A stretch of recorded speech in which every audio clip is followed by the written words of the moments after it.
murder. You guys are doing a news story. I imagine you're not here on your, volunteering your time. You're getting paid to do a story on this. News reporters get paid every night to report crimes, rapes, murders. What's up, everybody? It's Big Dems, and today we're going to do something a little different. We're going to have our first interview on Takedown Man's channel. And today, on the line, I have William Harder. He's the owner of MURDERBILIA. He's a controversial figure under fire from victim rights groups and the U.S. government. Say what's up, William. How we doing, folks? Well, like I said, we've never done an interview on here before, so bear with me. I got a couple questions, and I figured the people are going to be very interested to hear what you do and what you're into, man. Sounds like a plan. All right, so there may be a few people out there that know who you are, but for those who don't, can you give a quick description what you do? Well, my name's William Harder. I hail from California, USA. I got a little niche hobby that I'm into that's commonly referred to as murderbilia collecting. That is collecting items that are related to true crime. I have a website which is an eBay auction-styled site called MurderAuction.com, where people buy, sell, and trade items that are related to true crime. The definition of murderabilia is, any item that pertains to just that murder. So it can be something like a letter from Charles Manson. It could be a baggie of dirt from Spawn Ranch. It could be a John Wayne Gacy painting. It could, anything that falls under that particular category. Wow, that's cool as hell. I gotta ask, dude, what actually got you into doing this type of stuff? Yeah, ever since I was a youngster, man, I kind of had a preoccupation with death, specifically other human beings killing other human beings. I lived in Europe when I was, a preteen, and I remember going to the Colosseum in Rome and thinking to myself, people would come to this arena and watch other people kill themselves, or kill each other, for entertainment. And I couldn't wrap my head around that. Now, keep in mind, I was 9 years old. I also had, when I was growing up, I had an interest in dictators like Napoleon and Adolf Hitler. And, the act of killing people to further an agenda. That I couldn't wrap my head around that either. And as I got older, I started, reading about, teen killers, particularly Sean Sellers and Ricky Casso. And my interest in human beings, killing other human beings, just kind of took hold from those little seeds planted when I was a youngster. There's no rhyme or reason to why I got into it. It's just a lot of fun. It's something that I enjoy, and the best way to sum this up is, people who collect stamps. It's not because they necessarily love the post office or they love letters or they love the mailman. They're just into collecting stamps, and who knows why people get into that. I got into this. I don't know why, but I love it, and it's what I do. It's definitely pretty crazy, man. Another thing I want to clarify, so would this be considered your job, or this is just a hobby that people actually like to collect and come buy it from you? For me personally, this is a hobby. You have people that take this very seriously. There's other websites that are similar to mine that are run by individuals. And, if you don't have a job, if you're living in a house that your parents bought you, or you're living with your parents and you have no other source of income, this could be a way to technically support yourself. But I live in California, and I don't live with my parents, and my parents didn't give me a house or any of those things, so I have to work. I run a website called SatanCentral.com and a smaller website called Stop Trusting. Those two websites are retail outlets, and I consider that my job. A murder auction, in and of itself, while it does make money, it is a hobby. For the average person, it's certainly not any sort of livelihood. Most people just want to collect this stuff, so they're spending money on it rather than making money on it. It's it's just something fun. I enjoy it, and yeah, I would view it as a hobby and a pastime rather than a business, even though I do make money on it. Okay, and then the murder auction website, it's actually down right now, you said, right? Yes. Okay, can you explain it's actually being rebuilt, or?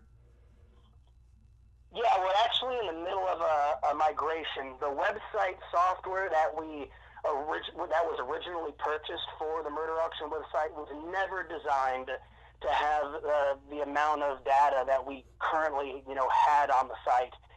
Basically, the website would no longer configure with the server, and the server already was a dedicated server, so it wasn't like shared hosting. It was, all by itself. It just got too big for its britches and began breaking at the seams.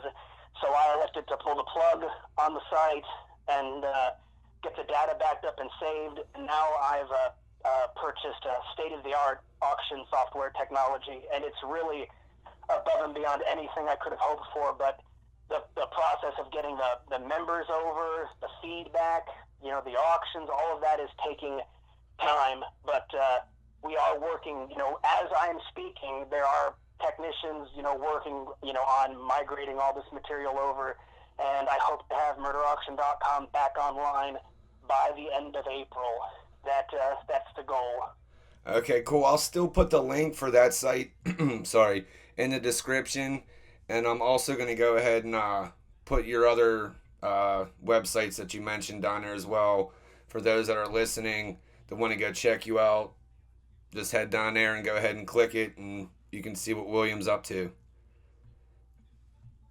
All right, man. Well, the next question I had for you that you can clear up is, what's the biggest misconception that's propagated about you and your website?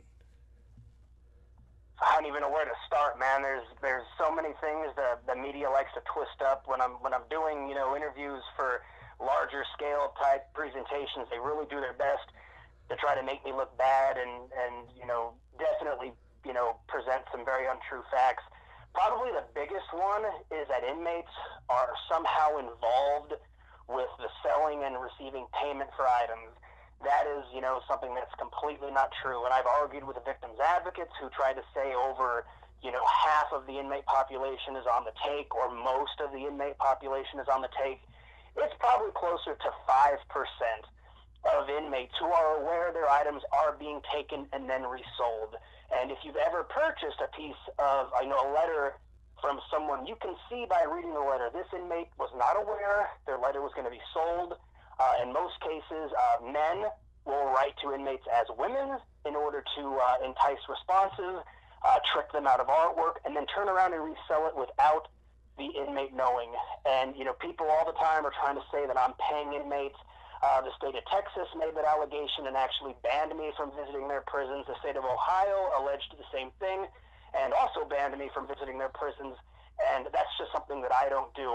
I mean, I'll be honest, I've sent money to inmates, but it's not for payment. It's because inmates, particularly death row inmates, can't work. They can't go to the store and buy deodorant or toothpaste.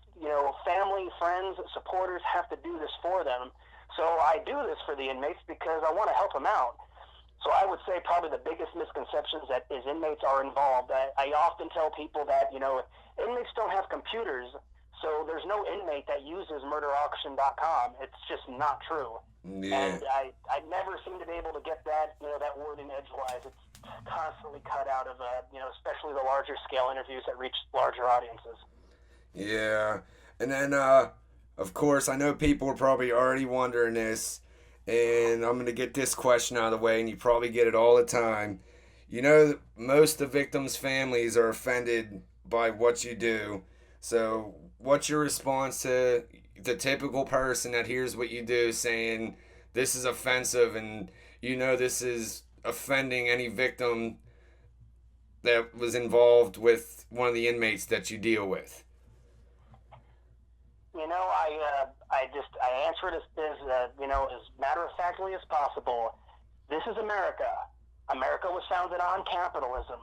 And in this country, we have a thing called the Bill of Rights, which guarantees my right to pursue happiness. So I get it. Victims have rights, and they should. But their rights end where my rights begin. I'm not, paying inmates for memorabilia, to sell, in some sort of, back and forth commerce. I'm visiting inmates because I enjoy doing it.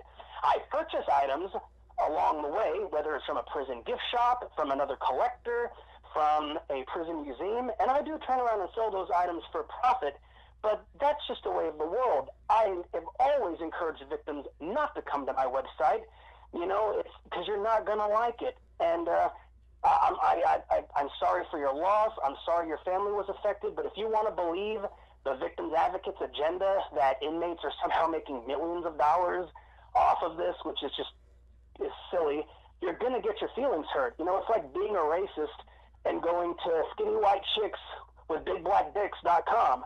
You're not going to like it. Don't come. Jeez.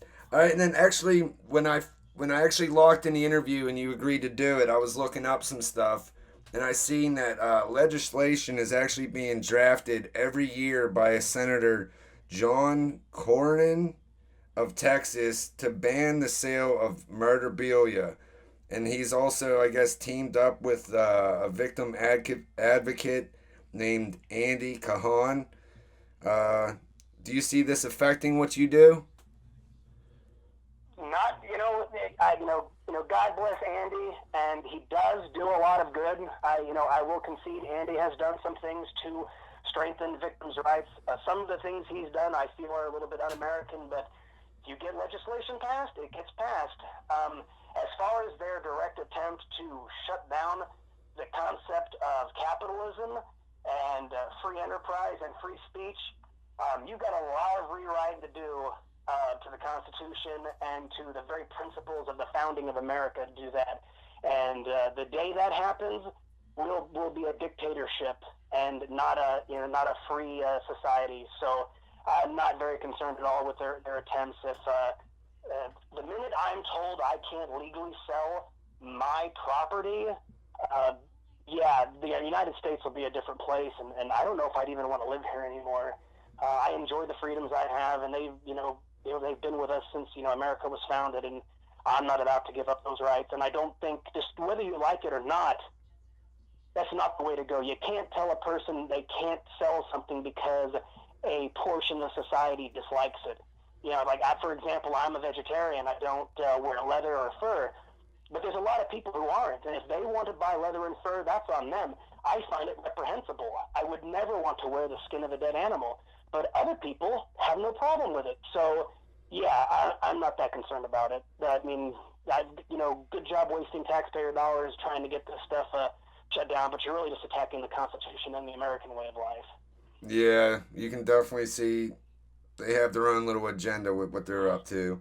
But so, has this happened more than just with this guy? Or is this like the main guy? Because like I said, I mean, I did a quick little research, and this was the one I kept seeing, and I wasn't sure if there's senators all over the place doing it.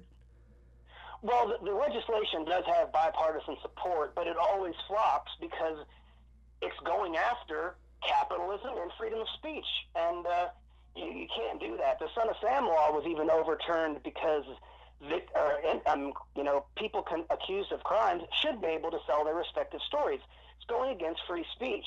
I don't really pay much attention to the senators because, again, people who are watching know if they vote for this sort of stuff, they will be voting against capitalism and free speech. So it's, Texas is like its own country. So, they can say whatever they want, and most of America doesn't listen to them because they really are. I mean, it's Texas, and I'm sorry for all the Texas folks listening, but, it is what it is. As far as Andy Kahn, he is definitely probably I consider him to be the mouthpiece of Murderabilia because he does the most advertising for it. He certainly does, misappropriate the facts not misappropriates. He definitely distorts the facts, but, without it, I mean, he's like the yin and the yang. He's, and again, I want to, say Andy has done a lot of good, in reality, and I'm not here to say he's a bad guy. I don't dislike the man. We've actually had several cordial discussions, but Yeah, he's certainly, he's like the, I don't know, he's the, he's the nemesis of murderabilia. So yeah, Andy Kahn is definitely if there was ever to be a history of modern day murderabilia collecting, Andy Kahn would certainly be a figure in it. I mean, he coined the word murderabilia. Oh, wow.